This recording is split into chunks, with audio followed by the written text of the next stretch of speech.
Welcome back again. It's Tony Robbins. I'm very excited about this session because one of the biggest challenges for people is everybody wants a better quality of life. Everybody wants life to be greater, but almost all of us get stuck at times where something stops us, something prevents us from doing something that we really are capable of doing. Whether it's turning around our body or shifting a relationship or turning around our finances or maybe just being happy and fulfilled at a different level, we get stuck with a belief of how we're not supposed to be, what we're not supposed to do, what people won't accept, what we're not capable of. Or maybe we get stuck in an emotional pattern of just being pissed off or frustrated or worried or sad or overwhelmed. Sometimes we get stuck, not so much in anything, but some habits of doing things a certain way. And what a breakthrough simply is that moment in time where there's an opening. And the opening can come from a conversation. It can come from meeting somebody that inspires you. It can come from an insight. It can come from watching a movie and being moved emotionally at just that right moment. It usually comes because something kind of clicked inside of us. Something snapped us and made us look at life through a different filter in a different way. And it's a real breakthrough because you take that little insight, that little distinction, that little moment, or maybe that little or big emotion inside of you that says, no more, I'm going to change this. And suddenly you do something to make your life better. You break out of the impossibility of life has to be this way or life is controlling me, and you start to take back control of your life. You start to make the shift that creates the quality of life that you really deserve. Everybody experiences extreme stress at some point in their life. I don't care who we are. Something happens outside our control and it hits our life and it knocks us on our tail. It might be a health stress. It could be something with your family. It could be economic, career. It could be something emotional that happens, biochemical. There's so many things. It could be an environmental situation that had nothing to do with you. Every one of us in our lifetime are experiencing extreme stress. And these days, because of the economy and the way we respond to it, the majority of people are experiencing some form of extreme stress, at least according to polls. Stress doesn't come from the facts. Stress comes from the meaning that we give to the facts. Yes, those things have happened. But the real question is, if we fight what's happened, we got a problem. We got to decide, what are we going to do with what's happened in our life? How are we going to take this? How are we going to mold this? How are we going to turn our life around? Because when you come up with a new meaning, you get a new life. So what are we going to do in this session? Well, in this session, we're going to take a look at something from a different perspective. We're going to ask you this question. What is the single force that controls the quality of your life? If there was one gift our Creator has given us, or the universe, whatever you believe, what is it? What is the one power that you have right now in this moment that can change everything? You have it, I have it, we all have it. It's this one singular individual power that can change anything in our life, regardless of what's happened to us. And I know you know the answer. The answer is the power of choice. The one thing we have in this world is we can't control the events, but we can choose what to focus on, we can choose what things mean, and we can choose what to do. Those three choices, those three decisions really control our life. It's not so much the conditions of our life that control our destiny as much as the decisions of our life. Try for a second to think about something. Think about your life and just think about, are there a few decisions? If I were to ask you 2 decisions you've made in your life, that if you would have made a different decision, you would have had a totally different life. I mean, it may be, a life may have been better or may have been worse, I don't know, but you would have a different life. I'm not asking you to buy into the fact that you should have known the answers. I just want you to see the power of a decision. How is your life better today because of a decision you made years ago, not just negative ones? Think about it. Sometimes a little decision changes your whole life. Like you decide one day to go to a certain school, and you go to that school or to go eat someplace, and you bump into the person that becomes the love of your life. Or you meet someone, and you decide as a result of that you're going to become a photographer or a software engineer or a business person or a doctor, a dentist, whatever. They impacted you, but you made the decision, that's what I really want. That's what my life's going to be about. And that decision has affected so much of your life. What you do, how you live your life, how you spend your time, what you earn or don't earn, who you attract into your life, beliefs you have, all come from some of these little decisions. What you decide to eat from your dinner plate each night certainly determines your physical destiny, right? We all know that, at least to a certain extent. I know there's a certain amount that's genetics, but I'm talking about the stuff you and I can control. So decisions equal destiny. It's not our conditions, it's our decisions. So if we want a new life, if we want a new experience, we've got to make new choices. If you don't like the way your career is or your business is, change it. If you don't like your body, change it. You don't like your relationship, change you first, because if you change it, you'll bring you to the next one. Maybe it's time to change it too, but change yourself first. If you want to change anything in your life, you have the choice. So there is no right or wrong. I just want to make you aware in this breakthrough session that everything in our life changes the moment we make a decision. And I mean a real decision. A decision is when you cut off any other possibility and you commit to something with everything you've got and you take action. But the big decisions start with little decisions like, what am I going to focus on? Because whatever you focus on, you're going to feel. If you focus on all the things that have been done to you in your life, of course you're going to feel like hell. If you focus on all the amazing coincidences that have happened, things that maybe they were guided, maybe not, but things happen, and because of that, you met this person that's your best friend, your husband, your wife, or because of that, you have this ability, or because you were there that day, God, you missed an accident. I don't know what it is, but whatever you focus on, you're going to feel. If you focus on people don't care, and you'll look for reasons why they don't care, and evidence they don't care, you'll find it everywhere. If you look for evidence that people are really good people inside, that at some level we all care about each other, you'll find it. Seek and you shall find. The secret is, have you become conscious about your decision making? Because this breakthrough session is, really, you want to change your life, make new choices. New life comes from new choices, but you got to make conscious choices. The people in this particular television special, Melissa and her husband, they really found themselves in a place where they were both making decisions, Melissa and Rick, that were unconscious. When you make decisions about what to focus on and what things mean and what to do, and you're unconscious, you get pretty terrible results usually. Now, we've all done this. I do it still. We all do. But if you want to change your results, you got to become more conscious in your decision making. So think about it. What you focus on, you will feel, whether it's true or not. You focus on how people don't care, you're going to feel they don't care. Second decision you make is, what do things mean? So you focus on something someone does, and you come up with a meaning, and the meaning is, no one loves me. The meaning is they're trying to take advantage of me. Depending on what meaning you come up with, and you get to choose the meaning of anything. For some people, they say, this situation happened with the economy, and what that means is, I'm going broke. Somebody else said, the situation happened with the economy, guess what? That means I'm going to work harder, I'm going to be more creative, it changed everything. Everybody else is going to quit, so we're going to dominate the marketplace. For people to do it. Is this the end right now, or is it the beginning? See, whether it's the end or beginning is your choice. You get to decide, because once you make up a meaning, it's true. If you think that this is the end of a relationship, are you going to treat people the same way as if you think it's the beginning of a relationship? No way. In fact, I tell people, if you want to have a great relationship, think about this. Treat people like you did in the beginning of the relationship, and there won't be an end. In the beginning of the relationship, when somebody says to you, would you take out the trash? What do you say? Of course, take out the trash. You're happy to do anything, right?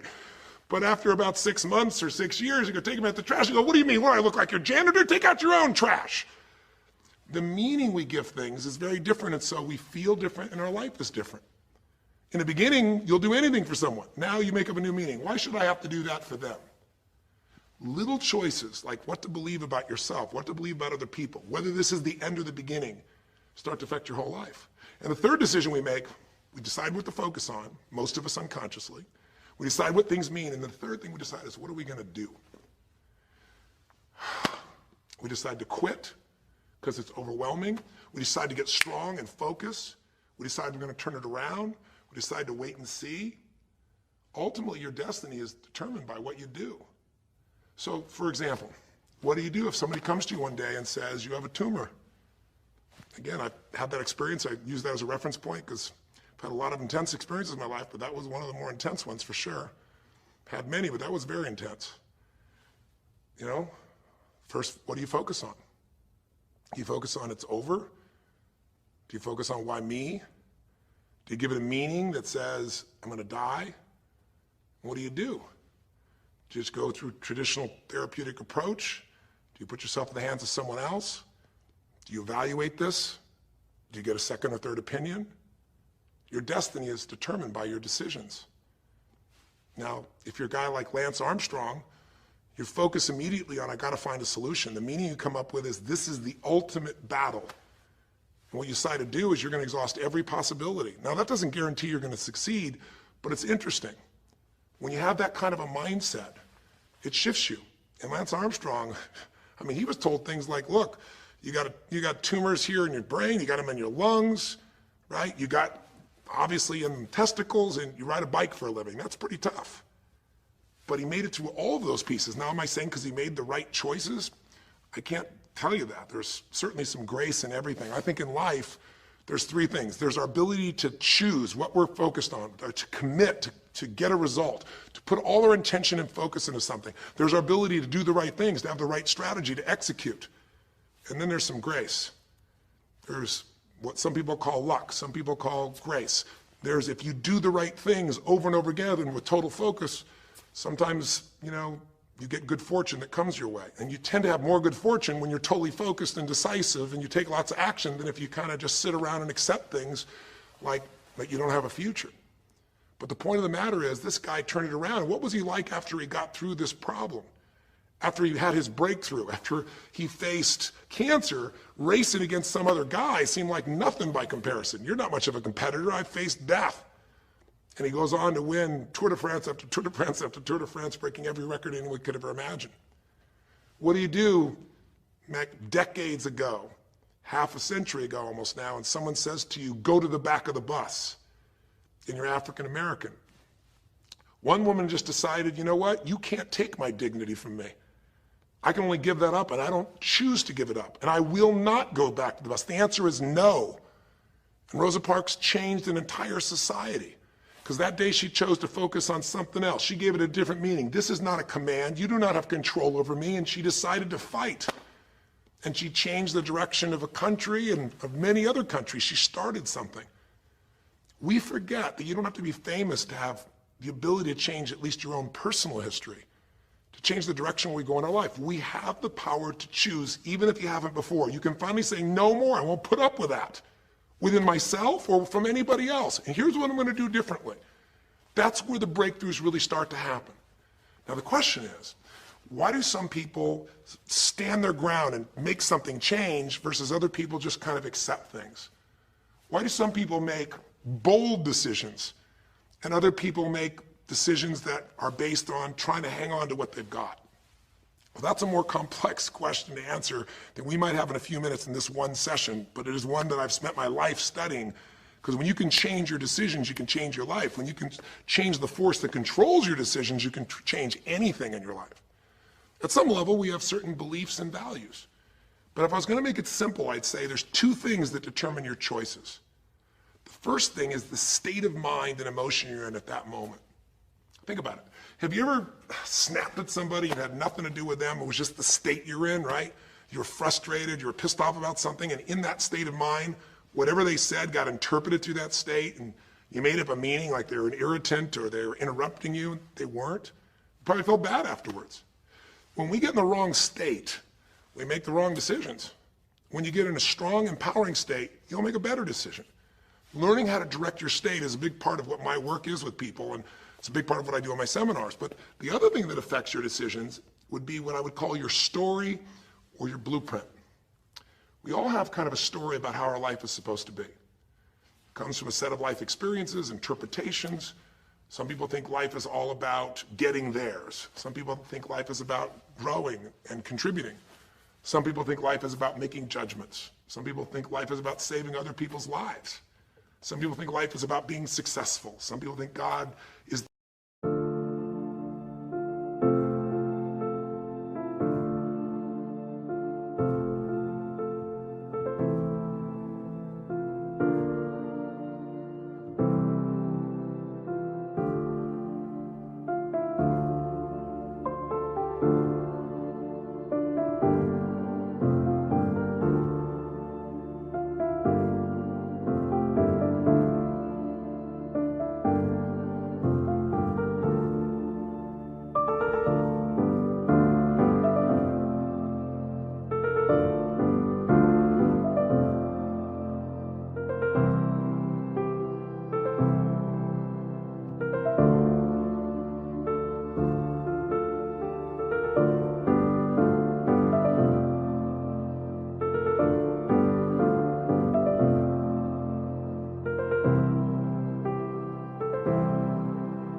basis of everything, and the way to know God is to go through life in a very specific way with a set of rules, and they follow it. And that's what they believe. Whatever your story is, whatever your blueprint is just another way of saying whatever you believe is how your life is supposed to be, at some level, we either follow that blueprint or we fight it. If we follow it or we fight it, we're going to find that we're going to bump into things in life where life isn't always the same as we expect it to be or think it should be. And that's where we start to experience stress. So in this session of Breakthrough, when you watched this story and you saw Melissa, you saw the conflict between what she desired most and what she feared most. I really believe life is the dance between what you desire most and fear most. That's where you find where we live our life. The dance between what you want most and what you fear most. That's where all that energy is in life. So what does she want? She wants to be famous. She wants to be able to sing and have everyone hear her voice and be able to touch everyone. She wants to contribute. She wants to share her gift. And she definitely wants to be famous and successful. She needs to be closer to her children. And one of the big challenges in life is oftentimes what we want and what we need are two different things. She has 5 boys. They're all extremely young, as I'm sure you saw. And she has a husband. And while they're all supportive of her going on this journey, somewhere along the line, she lost that connection to what was most important. Now, is she a bad person to make bad decisions? No, good people make bad decisions when they get in lousy states, when our ego gets involved, or when we start believing our story. And here was the story she had. Being a mom's important, but the bigger gift God gave me is my singing voice. And once we get seduced into a particular story, and we start to believe it, it takes a hold of our life and it controls all of our choices. And then pretty soon, bad choice on top of bad choice on top of bad choice starts to affect our life. Can you relate? How many times you've made some choices that you wish like hell you would have made a different decision back then, or that no one ever knows the stupid decisions you made? I know I can relate to that. So what I want to talk to you about today for this brief little session is how to break through a crisis. Crises happen, whatever type of crises you go through in your life, and I know you've had many, when we make some choices unconsciously and we get consequences. And we make them unconsciously because we're trying to get what we want. We don't really know what we value most. We don't know what we need. And we find ourselves waking up one day and going, why is my life this way? It's kind of like life is always calling to us to constantly grow and improve. You know, if you're going to look at what's going to make life work, it's really simple. What makes people happy is progress. We're happy when we're progressing. If you're overweight, but you leave today and you say, you know what, this breakthrough thing, what I got today for me more than anything else is, I've been stuck waiting for some magical diet, some magical exercise plan, some magical time in the future when we have more time. There is no more time. I don't need to wait for that. I'm just going to make a decision today to get started. I don't need to go out there and go interview 20 trainers and get online. I don't need somebody to give me a perfect plan. I need just to pick up my shoes and start walking. I need to just get somebody behind me who just goes, run! I don't need to wait for perfection. I'm going to do something right now. I choose to get fit. I choose to walk. I choose to run. I choose to go join a club. I'm doing it now. A breakthrough happens the moment you make a new choice. And you don't have to wait. You can just get yourself in a new state. Maybe this tape will get you doing. Or you just have to have a new thought that says, you know what? I made choices in the past. I'm overweight because I chose to eat this and this. I'm not going to eat it anymore. I'm changing now. You can change your whole life real fast with just a few choices. But if you don't make the right choices, eventually you're going to face a crisis. Crisis is when you made so many poor choices that sooner or later life shows up, and instead of asking gently for you to change and improve, to grow, to make progress, to be happy, life, when it's a crisis, now demands change. It isn't asking anymore. We borrowed money as a society and we overspent and we talked about changing and we knew we had to change, and now a crisis happens and guess what? Nobody has a choice. The game has changed. And what crisis does is it melts us down. It melts us down so that we can recast our life. We can remold ourselves. And usually on the other side, our life is greater because as we go through that crisis, we have to grow. Everybody wants change. Nobody wants to do it. Everybody, I should say, wants progress, but nobody wants to change. Everybody wants their life better, but nobody wants to do the push-ups, the running, have the economic or emotional discipline to make it happen. But if you're watching this right now and you're still with me, some part of you wants more. And I'm saying to you, choose it. And the way you're going to choose it is really simple. If you're in that crisis, what keeps you in the crisis is probably because you're being reinforced. Most people They overeat, or they smoke, or they drink, or they yell at people. They keep doing it because they're rewarded. Whatever gets rewarded gets reinforced. Whatever habit or behavior is reinforced becomes a habit, and then pretty soon, do it long enough, it becomes part of your personality, and pretty soon you think it's who you are, and you just keep living that way. I mean, it's easy to see this in other people, right? It's easy to see how messed up they are and how easy they could if they just make some new choices. All you gotta do is turn on the television, some news program, some entertainment program, and you'll hear detailed descriptions about some person who is very powerful celebrity who is doing some stupid thing. Why do we see all this stuff on television? Why do we hear about every person you can imagine, from Lindsay Lohan to Britney Spears to all the way back to the old days it was Elvis or Michael Jackson or whoever it is that's in the news today in this stage of life in your country as you're watching this? It's because we want to see other people who make bad decisions so we can feel better about our own. But the reason those people don't change, Lindsay Lohan, she's got another DUI, she's putting herself at risk, she's putting other people where she could kill someone. She goes to jail, it's supposed to be 90 days. But here's the consequence, it goes to 2 weeks. And before she even gets out of the jail, she makes a deal for an interview and gets paid $1 million when she gets out for the interview. What do you think the chances of her changing when her bad behavior gets her $1 million, and I don't know if she even makes that for that much time of acting at this stage? What do you think the chances are when people around her say it's not your fault, it's not fair, they treat you unfairly? As long as we have the decision that we're not responsible, it's not our fault, we can't change anything. We have no power. So I don't know by the time you watch this if Lindsay will have changed, but if she did, it'll be because the enablers are gone, she's taken responsibility, and she's found something she values more than attention and money for bad behavior. Now it's easy to look at that with her, but what about you and I? Where are you and I addicted to our problems? Where are you and I reinforced? So many people, when they have a big problem, listen, if things are going well, you say, oh, it's going so great. Your friends go, well, that's great. And after a while, they go, well, easy for you. But if you got a problem, people go, hey, I understand, and they connect with you.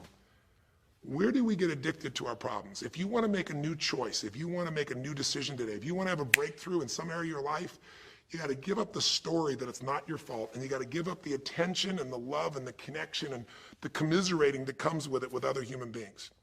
Here's how you change. 5 simple, quick steps, and then I'm going to give you a little tool that if you want to, you can go online and really make a change with. If you're going to change your life, step 1, I don't care if something has happened to you. You know, somebody has spilled oil all over where you fish. It's horrific. It's disgusting how they've dealt with it, but it's happened and you got to deal with it. Something's happened. Someone in your family's been injured. You've lost your job. I don't care what the problem is. If you're in a crisis, step number 1, see it as it is, but don't see it worse than it is. Now, what do I mean by that? I don't mean be Mr. or Miss Positive Thinking. By now, if you spend any time with me, you know I'm not about that. I'm not here to tell you, go to that garden and chant, there's no weeds, there's no weeds, there's no weeds. Doing affirmations is not going to change your life. You got to go see where the weeds are and pull them out. My point is simple. You got to see what the problem is, but you can't make it so horrific that you just give up. Today, this is the first generation in almost 100 years of Americans who now believe, the majority of Americans now believe, that the quality of life for themselves and their kids in the future is going to be worse than the past. They have, in other words, nothing to look forward to. 63% of the US as of today. Wow. When you start thinking there is no future, you go into what we call learned helplessness, a place where you just kind of give up. And if you get to that place of giving up, then you have no power over your life. That's when people get depressed. That's when people do crazy, stupid things. That's when people want to turn to drugs or alcohol or sometimes suicide or just total frustration and anger, and their life starts to do the opposite of a breakthrough. It becomes completely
stuck and in pain or in ongoing suffering. If you and I are going to break out of that, we got to see it as it is. We're not here to be positive thinking people. You got to see what's really going on. But if you're overweight, you can't say to yourself, well, I'm big boned. That's not why you're overweight. You're overweight because you don't work out, you eat certain things, you eat Cheetos all day long, watching TV. I don't know what it is you do, but I know it's not just because you're big boned. You don't want to make it so it's outside your control or you can't change it. So see it as it is, but don't see it worse than it is so that you have no reason to try. Does that make sense? That's the first step. Step 2, get to the real truth and deal with it. Don't just see it as it is and not worse than it is. Don't just like balance it, but now get to the truth. I mean, listen, if the truth is you've been trying to get a job for 2 years and you truly have worked every day in a particular industry, and the number of jobs in that industry have shrunk down, and you really aren't getting that job, then you might have to look at the truth. The truth is you might have to retool. You might have to say, gosh, you know, the industry I'm in is gone. I mean, gross, simplistic example, but for years, vinyl records were around for 85 years. And it was a gigantic industry. And things came and went. During the vinyl record time, what happened? Well, remember those 8-track tapes? Are you ancient enough to remember those things? Maybe you know somebody remembers those things. These big boxes, you push them in and out. Yeah, 8-tracks came and went, vinyl records were still here.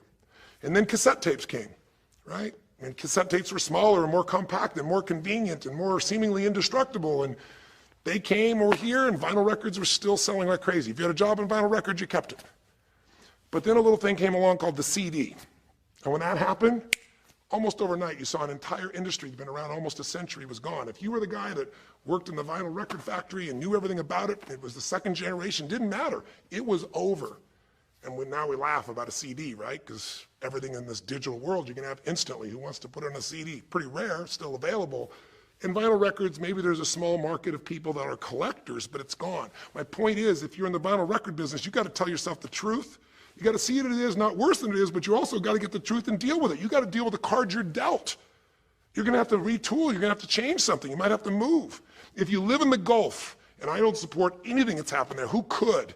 It's unconscionable what's happened with BP. But if you live in the Gulf and you're a third-generation fisherman, and you fish for oysters, and they're dead, you better get to the truth. Are they going to be dead for 2 years or 10 or 20 to the best of your ability? And you might say, well, I can't do anything else. I can't. I'm a third generation. This is all I know. Yes, you can.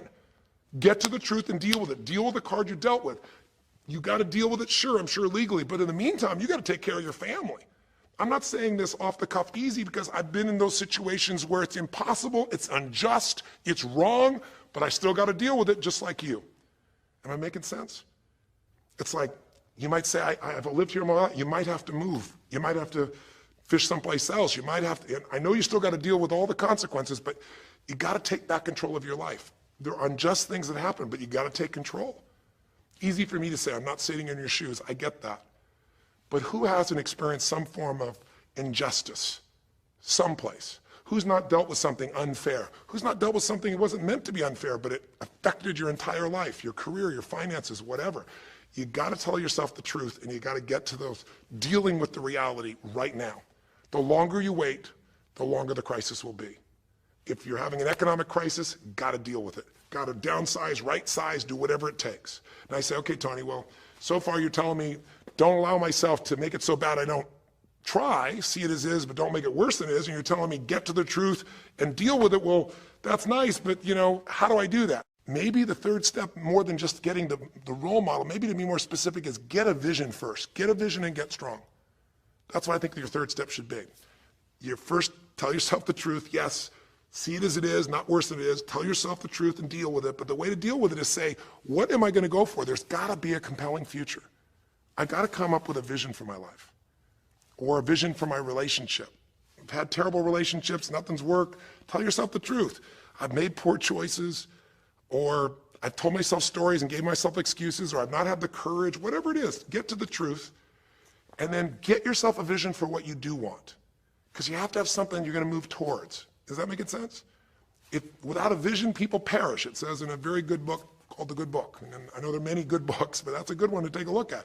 We need something to go for. We can deal with any problem today as long as there's something that we can look for in the future that we can strive for. It'll give us the emotional and psychological fuel, the juice, to keep moving forward. So you got to come up with a vision, and a way to do that, we'll call that step 4. Get a role model. You might get the vision from a role model, you might get the vision just from coming up with a new idea. But in order to figure out how to go from where you are to where you want to be, to close the gap from where you are to where you want to be, it's best to learn by other people's experience whenever you can. So get a role model, get their strategy, and go to work. Get into action. So I'll give you an example. Years ago, when I was first starting to try to figure out how to build myself financially, I grew up at a time when, just as I was starting to do well, this big recession happened. And I remember I was like 29, 30 years old, I think, and maybe 31. And I was doing okay. And then all of a sudden, there were all these business challenges because we went through this severe recession back in those days. And I remember at the time, everybody was downsizing and freaking out. And I thought, you know what?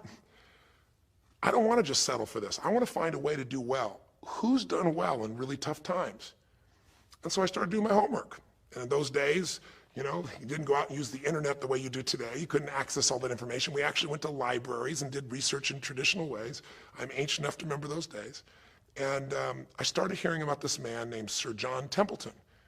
Very famous man. He's a man who became a multi-billionaire as an investor. He started with nothing. But what was interesting is when I started to find out about his story, because here's a guy that when he's a young man, he's called Sir John Templeton now. He was actually an American originally. And he wasn't Sir. He came from a very poor family. And he just decided that in his life, he wanted to not only do well financially, he wanted to do so well he could help other people at any level that he wanted. And today, by the way, he's passed, but before he did, he created the Templeton Fund, and he also created a fund that now delivers money, gives money each year at the Templeton Prize to people that do good spiritual works, and it's larger than the Nobel Prize, and it continues to go on. But the guy started with nothing, and here's how he did it. Listen to me now. The reason I look for him as a role model is because he made all his money in the worst of times. He made all his money when people were going through the equivalent of the deepest recession or depression possible. His whole belief was, and this is different than almost anybody else you see around you, was pessimism was the secret to success. That what he wanted to do was make money when people were most pessimistic. Because when people are optimistic, they want you to pay for their house a huge sum of money. But as they start getting more and more pessimistic, where pretty soon they think they can never, the house is the worst thing to have, they'll virtually give you the house. They'll virtually give you the business. And so he made all his money starting in World War II. When the war broke out, when Hitler invaded over in Europe, he took all the money he had and borrowed a total money of $10,000, a total amount. He bought with $10,000 every stock on the New York Stock Exchange that was $1 or less that he thought might be useful, including some companies that looked like they're going to be bankrupt. But he did it when people were the most pessimistic. Because if you recall, it looked like Hitler was going to take over. It didn't look like we were all going to be the winners. It looked like Hitler was going to dominate. And when people were that scared, they would give up anything they had just to get a little bit back. And so he bought all this stock that eventually made him a multi-billionaire. He became a billionaire because after things changed, after the war, just 5 years later, and the economy started to surge, everything changed for him. Where do you think he invested next after World War II? Where was a country that was pummeled, that was down, the factories were basically turned into mud? Japan. You could buy things for pennies in Japan that would have cost you hundreds of thousands of dollars before, and he did. When everyone was most pessimistic, he went and did well. And then he sold when the 80s surged and when everybody thought Japan was the greatest country on earth and had the biggest businesses. He sold and made his maximum profit when people were overly optimistic. He did the same thing down in South America when inflation went crazy. This man spent his entire life basically having a strategy of how to succeed when everybody else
boss was scared.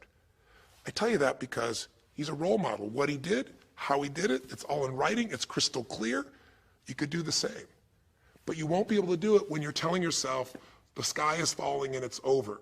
When you see it worse than it is, you'll just give up. You won't do it if you don't tell yourself the truth is, you know what, this system isn't working. I got to do something. I got to change my finances. I got to change my job. I got to reach. If you don't tell yourself the truth and deal with the truth, the real truth, nothing's going to happen. You won't ever even think about a guy like John Templeton if you don't have a vision that says, I don't care how the environment is, I'm going to find a way to do well.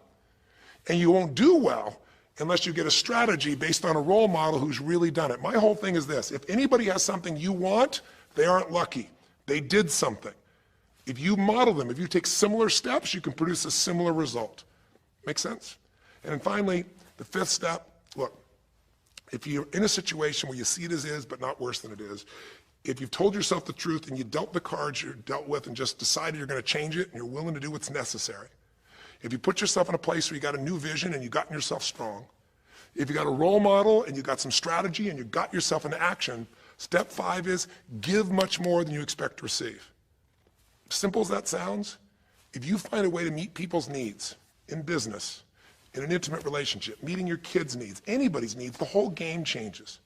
What happened here when all of a sudden, Melissa finds herself coming home and all of a sudden she finds out that while she's gone, her kids now don't want to talk to her, her boys, her husband has had an affair.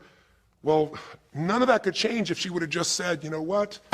My whole life is over, I'm done. And oh, by the way, I've just lost my career too because while I'm busy trying to deal with my family, I didn't finish the record, so I lose my record deal. And oh, by the way, we don't have any financial stability, now we're losing our house. If that family would have just said it's over, if Melissa or Rick either just said it's over, it would have been over. But they told themselves the truth. We got severe problems here, but they didn't make it worse than it was. They didn't say we can't turn it around. And then they got to the truth of the infidelity, the truth of her addiction to going after fame instead of being a mom, the truth that neither one of them had been really competent at parents and had not given the energy to the kids that they deserved. The truth will set you free, but first it'll piss you off. The truth it doesn't feel good, but not feeling good is sometimes where you get your drive to change things. They started looking around and said, we don't have the skill to even manage our house, much less our finances. We got to do something different. We got to focus on our kids. We got to focus on turning things around. We got to turn our relationship around. But that wouldn't have worked unless they got a vision of starting to see, it could happen. And that's what I helped them with. I helped them get to the truth. I helped them to stop over-exaggerating. I got them to a place where they got to see that this relationship could be back alive and passionate and that these kids deserve both their parents and that she really could be a great mom and that maybe in the end she could even still have her singing career and enjoy it too, that she didn't have to give it all up. And I'm really proud of her. She did it because she found a role model. She got a vision, but she got a full role model. And the man that she works with today is a man that's sold, I think now 5 million or 10 million records. And most people outside the country business don't know his name. He's her mentor now. He's made music with, Willie Nelson, with just about anybody you can imagine in the business. And he's done it for all these years, but he's never left the central part of Texas because that's where his family is. And Melissa's had offers to go to Sony Red. She walked away because they said, you're gonna have to do these things without your family. She found out what was most important, and she made the decisions that met her needs to be a great mom.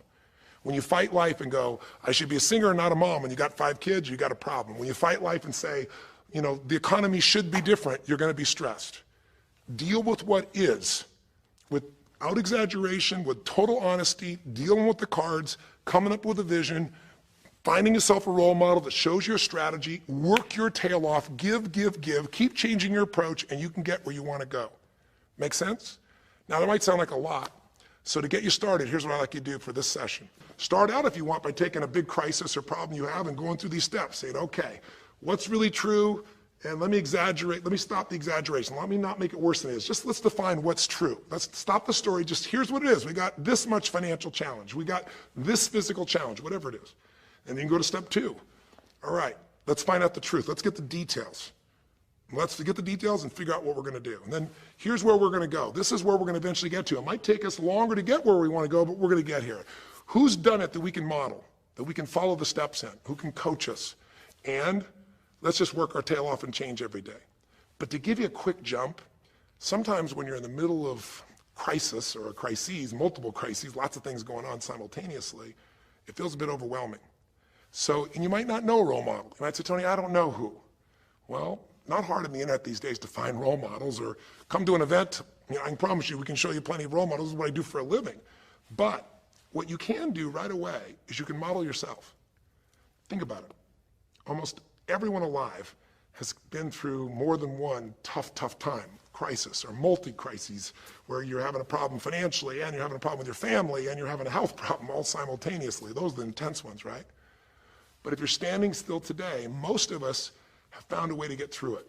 And if you don't, you know someone who went through a tough time, a grandmother, an aunt, an uncle, somebody. The greatest way to make that change happen, when you break out of you break out of a problem, you break out of a crisis, is model yourself. So we have 5 questions when you click on this link. And you can do it by video, so you can see yourself, and you can share it with other people, or you can type in the answer. I'll tell you in advance what they are, and then when I'm done here, I want you to do it right away if you would. The first question is, what's been one of the toughest times in your life? What's been one of the toughest times in your life that you did get through? Maybe it was a financial situation. Maybe it was a career situation. Again, maybe it was an intimate relationship where you were crushed. You thought you could never make it through all the pain you went through there. You know, maybe it was a physical challenge, a health challenge. Maybe it was a lack of confidence or ability. I don't know what it was, but what was a just incredibly tough time that you did make it through? And you're just going to jot it down. Or you can do it in the video and just tell us, because you're not only going to get this answer, but we're going to create a community of people who will be role models, people that have been through hell and back, saying, here's where I was, here's what I got through, here's what shifted my life, here's what you can do. And we're creating this community as our gift to you, so that this isn't just a discussion that's one way. I want to do is start a conversation with you where we can help each other.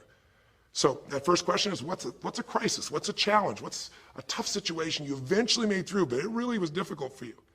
Second question, you go back and you think about that situation. What pulled you through? What pulled you through that situation? What did you learn?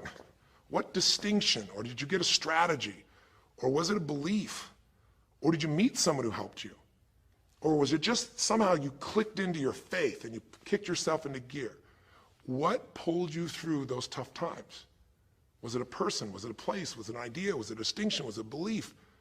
What was it? Share it with us. Type it down or tell us from your heart what it really was. Third question is just real quick. It's just for contrast. And the third question is, what was your life like before the crisis? Like right before all hell broke loose? Usually you'll say, oh, my life was so great. But when you go back and look at it, was it so great? Was it wonderful? Just out of curiosity, right before all hell broke loose, third question is, what was your life like right before it? And then the fourth question, what'd you do? What did you do to go from where you were to where you are today? What did you do to get over that situation? What did you do to get through that situation? What did you do to turn it around? What action did you take? Who did you go learn from? What skill did you go get? What did you physically do? Kind of give us the description of what you did, because we all want to know, because you can provide us a pathway. You may have been through a crisis that someone else is going through right now, and they could learn from you. They could learn the shortcut. And finally, the fifth question, maybe the most important one besides what pulled you through, and the fifth one is, how is your life actually better today because you went through this crisis? Whatever the crisis was. How are you stronger? Or are you more compassionate because you felt that suffering? You don't want anybody else to feel it. Or are you more hopeful because you know you made it through that so you can make it through other things? Or are you in a situation where you've got a skill today that you didn't have and wouldn't have had if it wasn't for that situation that made you have to grow? Or are you just happier today because you have a contrast of what life could be like, and so now you appreciate the simple moments? How are you better mentally, emotionally, physically, financially? But if I lay down and I play dead and I stay dead, baby, you'll get sick of being the monster out of my head, under my bed. Think you're something out of my nightmares, standing right there. But if I lay down and I play dead and I stay dead, then will you get bored of killing me? Silhouettes of you are like a taunt. Never really know just what you want. With you I don't ever feel calm. I can feel the sweat inside my palms. Play with me like cats and a string. You don't understand the pain it brings. You don't ever wanna give me wings. You don't ever wanna set me free. You know I'm addicted to you, and it's twisted, you've been gifted with the evil voodoo. Got me coming back for more, even when I've been screwed. Dolls full of pins, pierce my heart straight through. I got issues in my head, I like you in my bed, but you keep me on red. Oh, everything is like a test, I better not text or I'll come off desperate. But if I lay down and I play dead and I stay dead, baby, you'll get sick of being the monster out of my head, under my bed, thinking something out of my nightmares, standing right there. But if I lay down and I play dead and I stay dead, then will you get bored of killing me? So if I play dead, will you regret everything that you did, that you said? I don't think you understand what you're doing, and my heart's black and blue from the bruising. I feel like when I'm with you I'm losing. I feel like you think that this amusing, sitting there gaslighting and confusing. Was it me? Is it me? Am I deluded? I'm the one who's always sorry, the conclusion, even though I offer all of the solutions. I wish you loved me like I love you, it's stupid. When I'm alone with you I never feel lucid. I wish I wasn't struck by Cupid. I wish when I first saw you I knew this. When I'm with you I feel so useless, I feel diluted, my heart's been wounded. Silhouettes of you are like a taunt, never really know just what you want. With you I don't ever feel calm, I can feel the sweat inside my palms. Play with me like cats and a string, you don't understand the pain it brings. You don't ever wanna give me wings, you don't ever wanna set me free.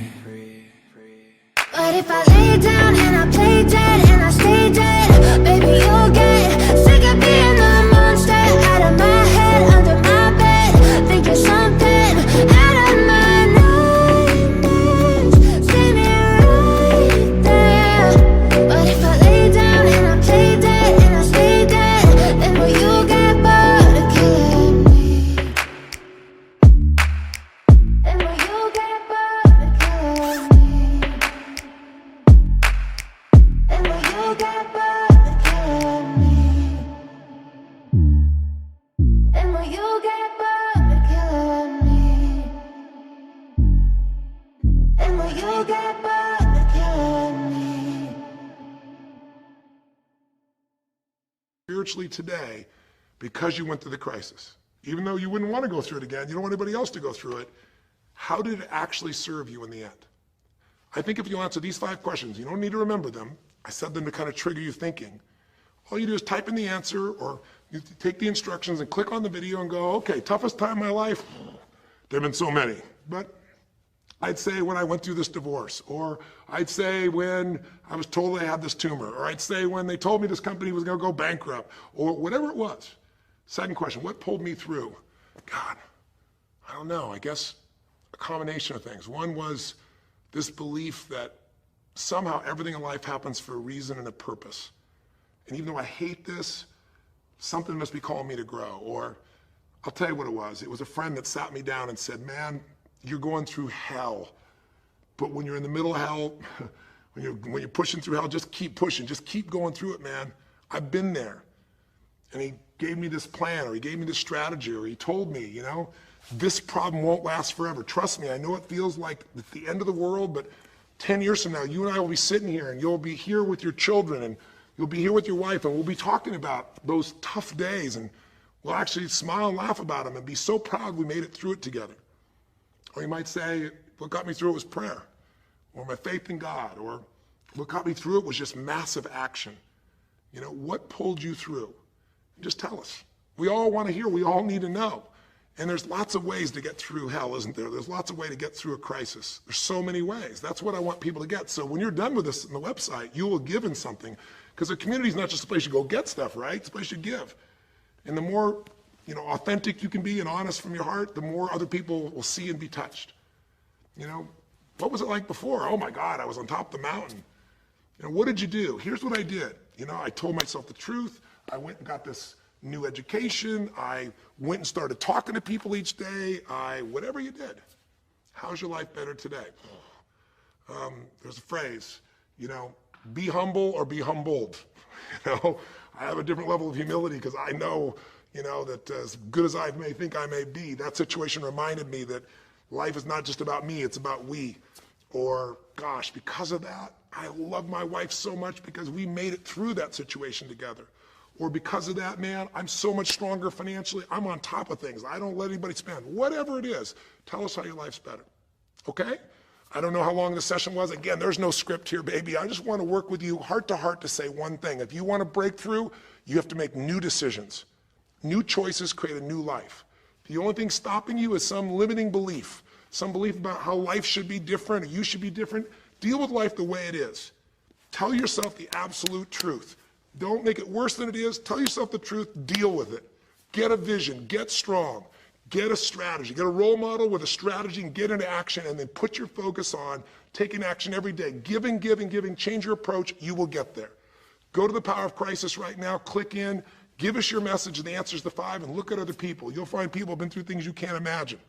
A woman talking about how one day she was home and a man came in, and to try and save her children from being hurt, she had to let him rape her right in front of her kids.